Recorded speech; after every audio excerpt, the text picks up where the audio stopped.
Yeah. All right, so let me. I was told to stick to the script, so I don't mess it up. So we're gonna do just that.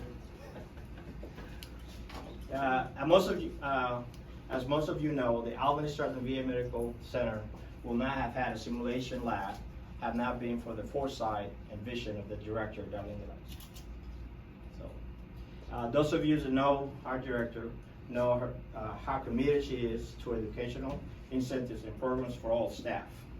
In this dedicated spirit, the simulation lab has opened in July of 2019 during the surgical summit. Carol Rivera, she's right here. Hi, Carol. Visiting.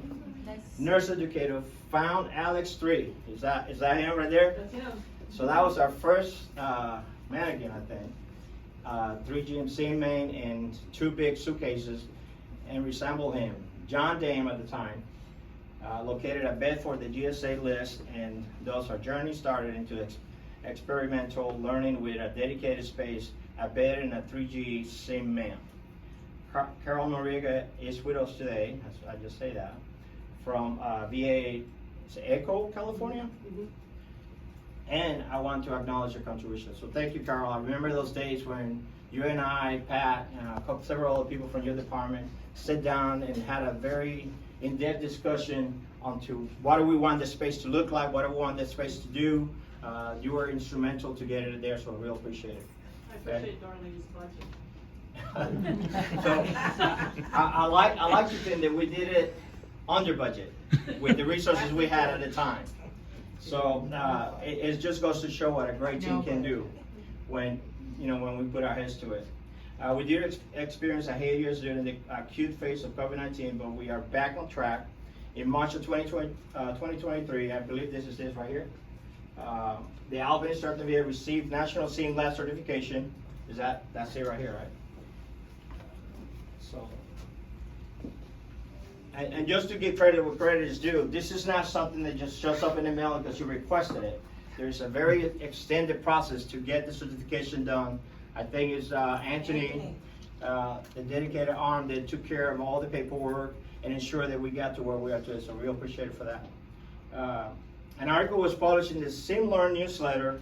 Multiple high fidelity simulators and task trainings were purchased. As we can see, this is a very extensive room with a lot of technology. We can project from the SimLab into other places. We can do a stream video from this location. We have a SimLab control center. So this is very advanced for the room that we have and the equipment that we have. Simulation was incorporated to skill fairs and orientation for both nurses and EMS. Simulation is used for mock codes, code stroke, and multiple stage physicians interviews. Dr. Landon, I don't know if she's here, here somewhere, has used the simulation in teaching new techniques and supporting skill refinement. The request to dedicate this room to you came as a suggestion from all of us. It was your vision that got us to what we are.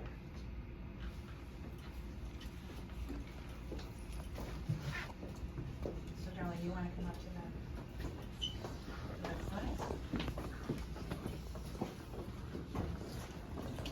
Good for you. It's dedication.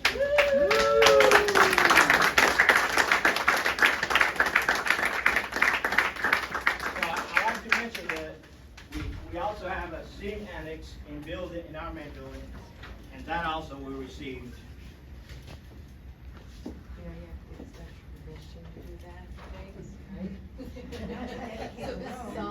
this is all